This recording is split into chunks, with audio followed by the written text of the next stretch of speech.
Well, I need to welcome you back. And indeed, we still have in the big story for today. We're talking about that recent World Bank report.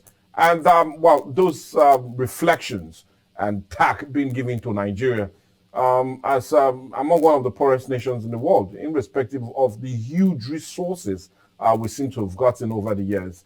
And just like my guest in here, we still have him. I'm talking of the other person, but Barrister Casey Omariba has indicated it's not a matter of whether we are poor, but rather a reflection of our mismanagement of that very collective resources. That's the issue, and not that the nation itself is poor. But anyway, we're not done with the discussion itself. We're still looking at it. In case you're joining us, like I said, it's Quest today. And the big story is what we're having today as a major discourse and the very first day of the week. But anyway, let's continue with it. Yeah, you talked greatly about what you feel is the problem over the years, and you feel it's more of our attitude. But irrespective of our attitude, we're also being governed by a government who gives the policies, direction, and focus, because we cannot all rule there together. Now, let's look at it. One of the reasons for such a reflection of how really poor we are is the check also the inflation rate over the years. And in all honesty, inflation is expected to peak at 23.0% this month of June. And if you look at it, inflation has rose not less than 67 times since June of 2014. And funny enough, when we had no other person, but the former CBN governor himself, Godwin Emefiele, as the head of affair on the central bank, under his watch, like I said, we've had 67 times whereby inflation has rose. And you do know he was the one handling the monetary policy of the federal government in the last decade or so. And so let's look at it. Would you say the reason we are where we are and why foreign and international bodies are indicating that we've not done well is a lack of our policy or the policy itself? Or do you feel it's not even the policy itself, but leadership and implementation has been the core reason that we've not really done well when it comes to the economy?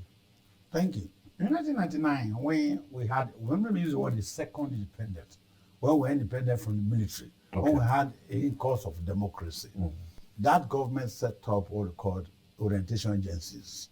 Okay. MAMSA was headed by one, I've forgotten this man and the Hausa man. He was Jerry Ghana. Jerry Ghana was a good man. He tried to make us change our orientations, our values, our paradigm, so that there could be a shift. Now, it works midway. That department has since become moribund. But still existing people are still working there. They're still paying them. Policies are good. Implementation is the problem.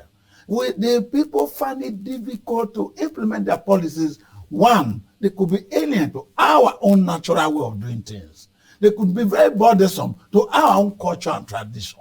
When we copy willy-nilly what is done in Western nations, it may not easily fit in here. That's why most of these Eastern nations are doing better than us. The Eastern nations, like the Asia, the Indians, Kuala Lumpur and the rest, know what they do? Yes, Singapore. They accept the Western civilization and blend it with their culture so that it be acceptable and amenable, and they domesticate it, become traditional to them. Our own, we abandon whatever is our value and try to be Englishman overnight. And it's fine that you stay white the dog. It doesn't work. Implementation is majorly our problem. We have beautiful law books. Our policies are fine. But how do we implement it? When the wrong contracts for our belief. And again, we have built over the years this idea of worshiping money. That's why we talk of poor and rich. Actually, in those in the university, all those clients, we had only 13 universities. The professors there don't talk about cars.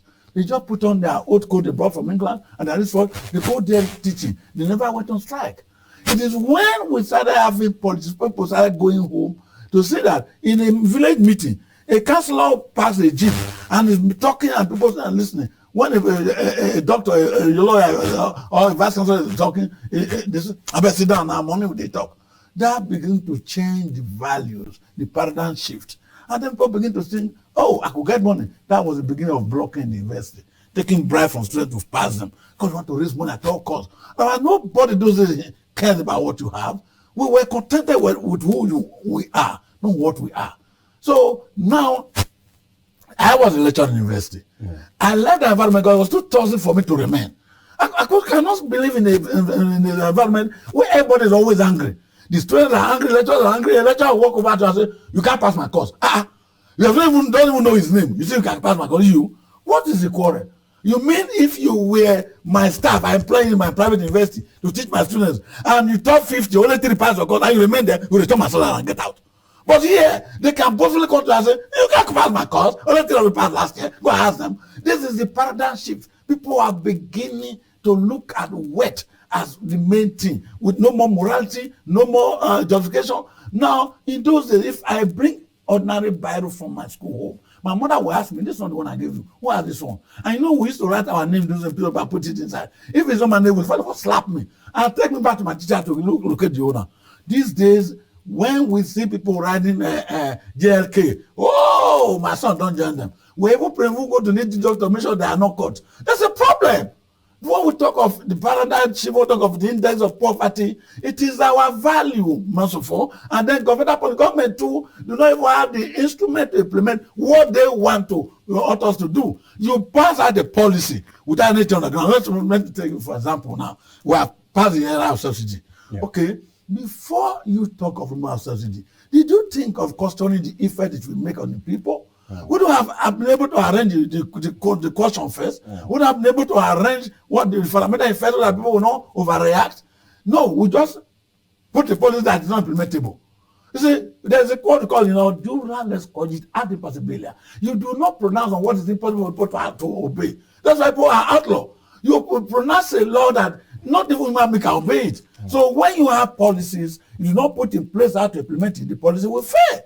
Most of these things we see these days, we talk of increment. Look at the Nigerian Labour Congress asking for 200,000. You're asking for inflation. How many of us are employed in this full service? How many of us, when you get 200,000, go to the market, they bid fish are managing to buy 500 and become 2,000. And then poor, people will no longer be able to afford it. The problem is our head, not definitely not our books. It's implementation. Like I told you just now, if there is NEPA, whatever, light, now there's energy, at least we can store all our farm produce, our river produce. We can store them, it will take us throughout the year and we'll have surplus and we'll begin to export. But wherefore we let them rot away in our markets, in our homes, in our environment, and they're even thinking of causing environmental pollution. How can we stay? Which also the yes. that were so polluted. Yes, the environmental pollution everywhere. Because we throw away what we cannot manage. Like I was telling you, Mandela once said in prison, that we are endowed and that we are blessed, that God has provided enough for our needs, but not enough for our greed. That's the problem. You can imagine if it is true, they are rather than Mefele now, and they said, we won't go there, that there's some money kept in him. This is was my schoolmate investor in Nigeria. We know him as a very clean guy. I do not know that he could, if it is true, that he could amass raw cash in his house, a central bank governor, but no matter how long he may live, what will he do with that money? And it's still already established. It doesn't have anything to do with child investing. No, it's our system, our value, our core fear. Hey, if I don't do it now, by this time next year, I'm not going to have work. Who knows what it do to me? Let me have money. Where are you going to break your hand next year? The hand I worked you this year that made you buy a car. Can you buy a higher one next year? My life is progressive, not retrogressive. I tell you, Mike, as you're here now, one day may become commissioner for information and because of what you are doing here today. Not because you're going to kill somebody or you're going to join court to make them put you there. When people will start looking, if I become governor and I'm going to look for people who are going to do my aids, people I know, when I was contesting for the Senate, I tell you my brother, people were fighting for me that they were going to be my chief of staff. I already know who and who will follow me to Abuja if I won that election. When I got there for governorship, I've already had my list of commissioners. That's why I'm always afraid when president will wait for another 2 months before he can appoint minister. You mean all this why you didn't have your list? Okay, now talking about that ministerial list, I really want us to go there because in all indication, it's going to likely come on July the 4th. Yes. That is what, with our own information reaching us, that the president might submit that very ministerial list on July the 4th, which is just a couple of weeks from here. Okay. Now, but also in the report, especially in the papers this morning, we also got information that top politicians, especially of the ruling party, are all jostling. And there's been great infighting in the last 1 week, even after the emergence of the Senate President Godswill Akpabio, even before then, that top chieftains of the All Progressive Congress are all jostling to see whether they will also be made ministers on account of what they did during the previous campaign. But should we remain there? Do you feel that has always been our problem? Yes. Having political class? Because this is a question I threw to one of my guests recently on account of it. Because we talked about policies, our poor implementation of these policies and also program has always been the major bane of our failure in successive government. So should we now not look towards the era of technocrats rather than the political class in achieving all of it? Thank you. This is what I keep saying, that Obasanjo, with all due respect to him, over-monetize our politics. That people now see it as do or die to be in government. You see, if, for example, I know I'm a lawyer, a professional, practicing my small law in Warri, and that at the end of the month, I'm able to pay my staff maybe over 520,000, I share among my staff, and I say maybe my 180 to go home with. Why will I take an appointment in Abuja that I know city and is only 20,000? I won't go. But if you know that the moment you are made the minister, you are already giving about 20 cars. And then you have SA, special advisor, as far as have an advisor, you are going to have over 200 people advising you. Are you deaf and dumb? So where's your brain that everybody come and advise you like an idiot? So you take a then if you know that once they appoint, nobody is going to give you a new car, nobody will put you in Transcorp, go and stay where you can stay. If you know that, nobody will fight for it. Now, why are they justly for ministerial position? They are already looking for how they will steal, how they will appoint their wives into something else, how their children, their children will be given the jobs, and they were the people that can pay for us, yes, so that from there I become a governor. That's the problem. That's why we have the nickel pumps as our leaders. Because the just for money is a problem. For example, like I said, when I was going for the governorship, I already noticed among my crew, forget what they were saying, even those that wanted to bring money for me. I said I don't want to be sponsored. And that's the only reason, the only thing I see in Bola Tinubu being independent. He has no godfather. He was the godfather of this wife. He sponsored himself. He bought the presidency. So he's not reporting to anybody. No cabal forcing him. And let us see him. That's only what I like about him now. That this for the first time we have a president who sponsored himself. Who wants to be president? Who has nobody who push him there. So let us say, we cannot blame on anybody that anything I do, they will not let me do it. He is the owner of Nigeria now. His and his wife. Let us see what they can do with Nigeria. So otherwise, when you think of people fighting to become commissioner, become minister, why, for example, why would Bola Tinubu wait till this time? As at the time he was already having internal campaign for presidency, he was a governor, he was a senator. He would have known all these Nigerians. And by his, if you see the crew collected when he was governor of Lagos State, people like former Vice President Yemi Osinbajo, people like the former Minister of Works. Those people he gathered, those were cream, who were egghead, who were really after money. Osinbajo wasn't after money. They tap on his brain, and he was as a good actor general of Lagos State. He has good eggs. Even right now, if I were him, the very day I was sworn on that fly would be my minister's. Hit the ground running. And the people will be caught unaware. You say to the National Assembly, the next will get approval. You hit the ground running. Now, you have allowed this pot to burn so much. Everybody is now putting water. Why do you have to wait till now? You don't have any cover. In fact, no political party actually sponsor you to say you were the leader, national leader of the party. You are the owner of the party. Everybody knows how you brought your party together and made Buhari president and handed over the president to you, which you gave him, and it's gone. So why are you waiting? Why are you looking for now everybody visiting you? Everybody visiting you to come and lobby. If I were him, on that very day of my swearing in, what? I think on the 14th of November 2024, I was sworn as governor of this state. Well, anyway, I will charge you for commercial on that. I've told you before now. I will announce my commissioners and my senators of government. You should have planned well. Should he go the way of technocrats? And are you totally not with the idea of ministers? Technocrat hasn't better to they are thieves, so as rich professor will call them, they are evil servants, not civil servants. Okay. So pick few Nigerians that are capable of shunning this so-called greed for wealth. The Nigerians are very many there. You think they are not there? People used to say no good wife. There are so many good disciplined women who can still marry. There are so many disciplined young men who can still marry. There are disciplined Nigerians who will not take 1 naira. There are people in Nigeria who will walk very well and not care whether they have a car or not. There are people in Nigeria who will look like that as the Spanish president that you see in the tree. There are people in Nigeria like that who will walk and will not take a pay. And they just want it to be done the way it should be done. You have to spot them and pick them. Forget your political party, because if you are looking at political party, you are going to pick on some idiots and fools. Please, no insults. No. I'm not talking of an individual now. Yeah. Just on the general, fools exist now. Okay. It doesn't exist. Okay. So you are going to pick on those people who will bring down your government. I expected him now that before he even became presidential candidate, he already has his crew. That's not supposed to be. Why would you wait now for pressure to come from everywhere, reminding you of one good they have done for you in the past, which you must reciprocate now? Person will come and be like Obasanjo, appointing all his former military children from his former military, say, hey, where's Aguiyi, your first son, come and take position. Hey, where's Adekunle, first come and take position. That was what Obasanjo did. Okay, now,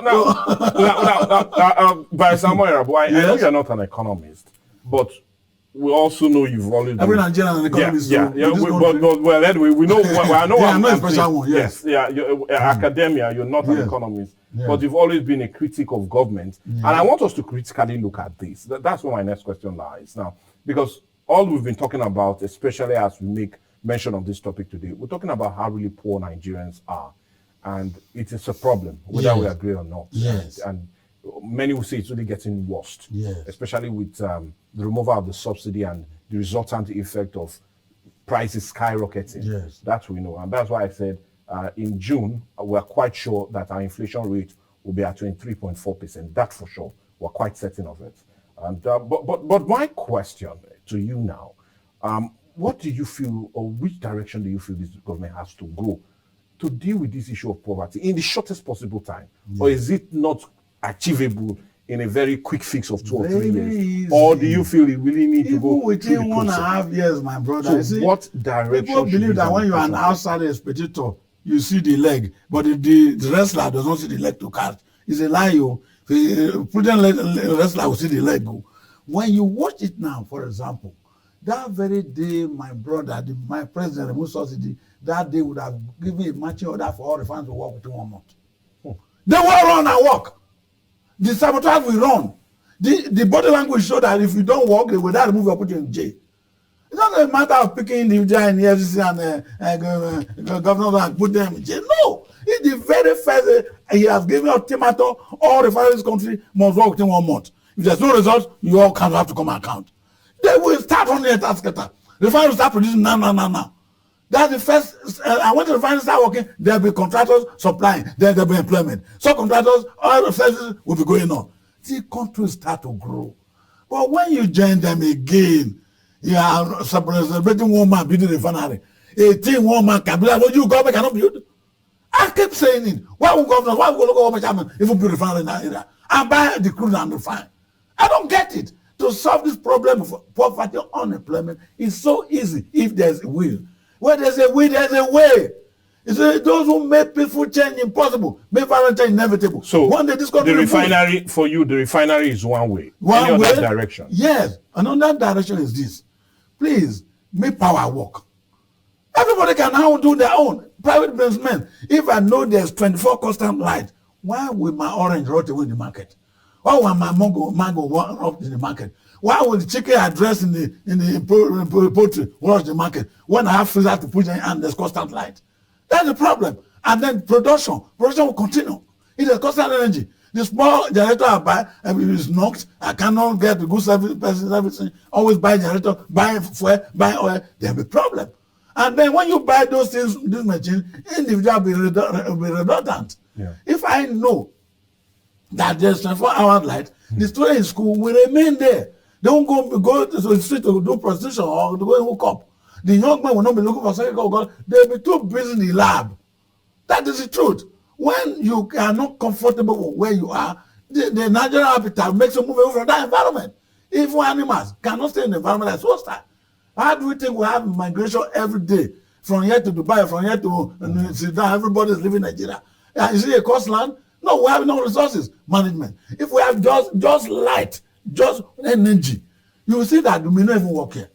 Discover that you can do your own business and feed us and feed our family. Everybody will be involved. So when you know in that market 24 hours, anything you want to do is there. You don't need to go to a local market anymore. It's called malls now. You go there, you see the meats are well preserved. Not the one who dry fly every minute. And you go and buy a pig, everything. No! If you go the well preserved, you can see it through the glass and you pay, they measure for you pay. It becomes cheap because everything is available.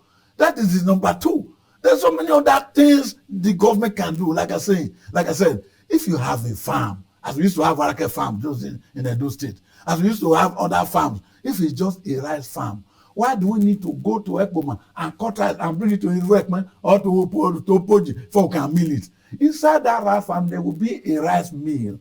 And there will be a system of harvesting. No longer am I going to cut. Come and use person to beat before we can get the seed out. No! If this harvester will harvest the whole rice, within 3 days they have finished harvest. And then it's turned into the mill. The mill has produced the consumable ones. And then bag them. The bagging is there.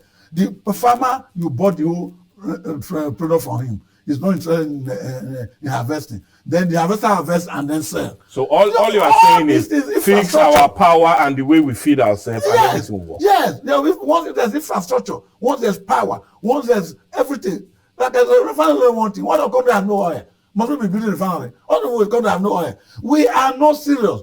The government will declare that the internal revenue is bigger than where are you collecting that internal revenue? You go and meet the hairdresser and seal up his store that has not paid you tax. You are not normal. You are oppressing poor people. Okay, you rob them to give position to go and loot. Okay. Yes. And that's what we internal revenue. Like I said, can't you have invested? Thoughts on all of this.